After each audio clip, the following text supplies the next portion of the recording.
कृष्ण मित्रों, मैं प्रियंका स्वागत करती हूँ आपका जीवन और आध्यात्म में। सफला एकादशी कब है? कथा, पूजा विधि, शुभ मुहूर्त।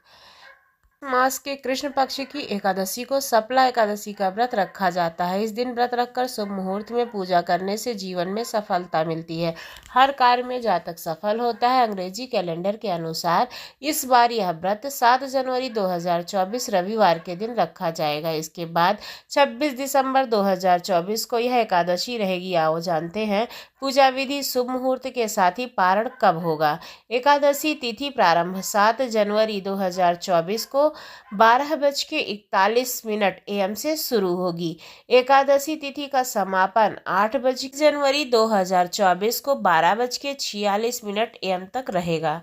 पारण का समय होगा 8 जनवरी 2024 को सुबह 7:15 से 9:20 के बीच में। सफला एकादशी पूजा का शुभ मुहूर्त क्या है और साथ में ही हम ये भी जानेंगे कि इसकी विधि क्या है। ब्रह्म मुहूर्त प्रातः 5:26 से सुबह 6:21 तक का रहेगा। अभिजीत मुहूर्त दोपहर को 12:06 से 12:48 तक का रहेगा। अमृतकाल दोपहर 1:04 से दोपहर 2:43 तक रहेगा। गोधूल का मुहूर्त शाम को 5 से लेकर के शाम को 6:04 तक का रहेगा। आइए जानते हैं विधि। एकादशी व्रत के दिन, दशमी के दिन सिर्फ के वक्त सात्विक आहार करना चाहिए। संध्या काल में दातून करके पवित्र होना चाहिए। रात्रि के समय भोजन नहीं करना चाहिए।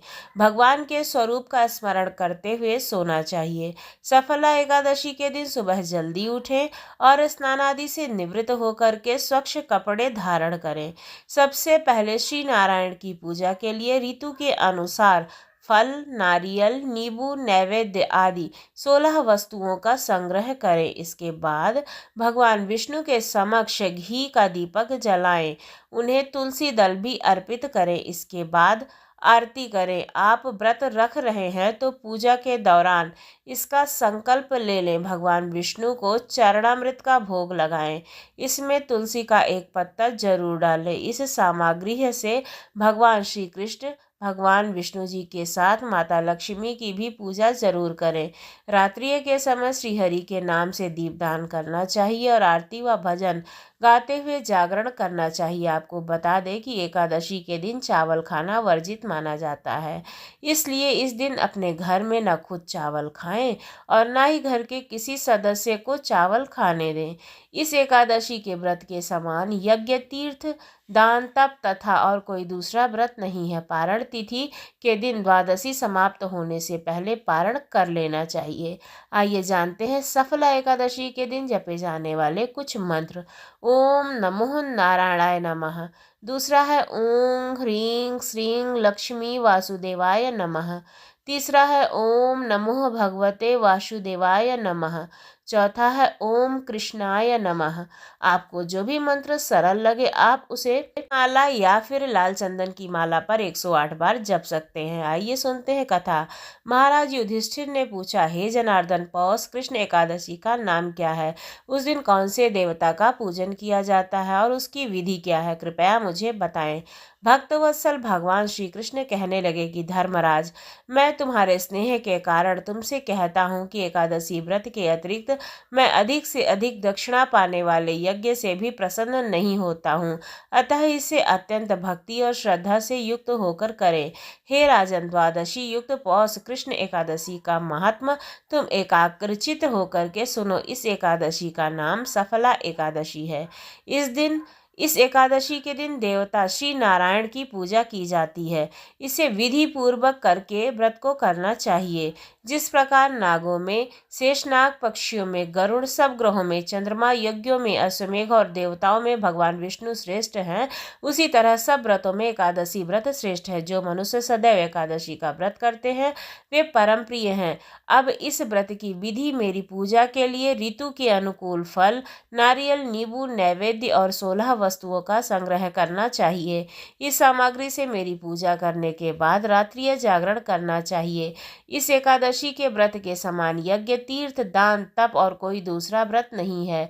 5000 वर्ष तप करने से जो फल मिलता है उससे भी अधिक सफला एकादशी का व्रत करने से मिलता है। हे राजन, अब आप इस एकादशी की कथा सुनिए। चंपावती नगरी में एक महिष्मान नाम का राजा राज्य करता था।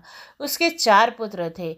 उन सब में लुपमक नाम वाला बड़ा राजपुत्र महापापी था। वह पापी सदा पर स्त्री और वैश्यागमन तथा दूसरे बुरे कर्मों से अपने पिता का धन नष्ट करता था। सदैव ही देवता, ब्राह्मण, वैष्णव की निंदा करता था। जब राजा को अपने बड़े पुत्र के ऐसे कुकर्मों का पता चला तो उन्होंने उसे अपने राज्य से निकाल दिया। वह करने लगा कि अब कहाँ जाऊं, क्या करूं। अंत में उसने चोरी करने का निश्चय किया। दिन में वह वन में रहता और रात्रियों को अपने पिता की नगरी में चोरी करता तथा प्रजा को तंग करने और उन्हें मारने का कुकर्म करता था।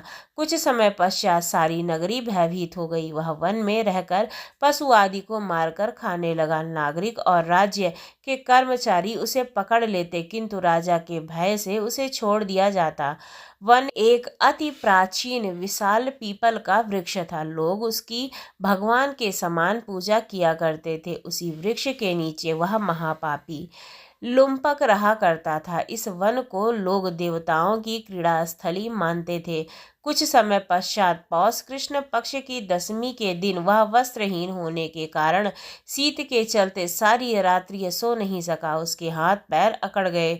सूर्योदय होते होते वह मूर्छित हो गया। दूसरे दिन एकादशी को मध्याह्न के समय सूर्य की गर्मी पाकर उसकी मूर्छा दूर हुई।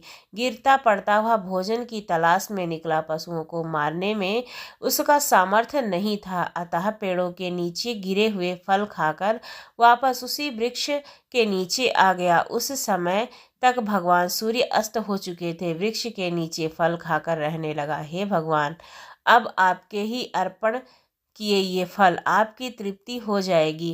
रात्रिय को भी दुख के कारण रात्रि को उसे निद्रा नहीं आई। उसके इस उपवास और जागरण से भगवान अत्यंत प्रसन्न हुए और उसके सारे पाप नष्ट हो गए।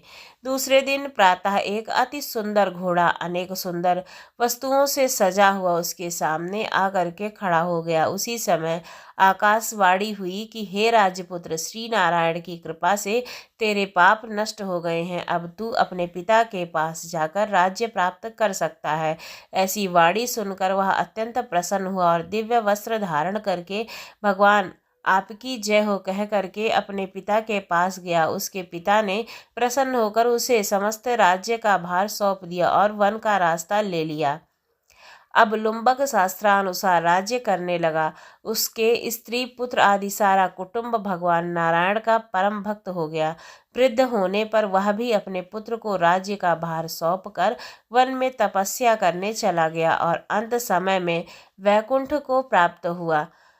अतः जो मनुष्य इस परम पवित्र सफला एकादशी का व्रत करता है उसे अंत में मुक्ति मिलती है। जो नहीं करते हैं वे पूंछ और सींगों से रहित पशुओं के समान है। इस सफला एकादशी के महत्व को पढ़ने से व श्रवण करने से मनुष्य को अश्वमेध यज्ञ का फल प्राप्त होता है। आपको ये कहानी और जानकारी कैसी लगी जरूर बताएं।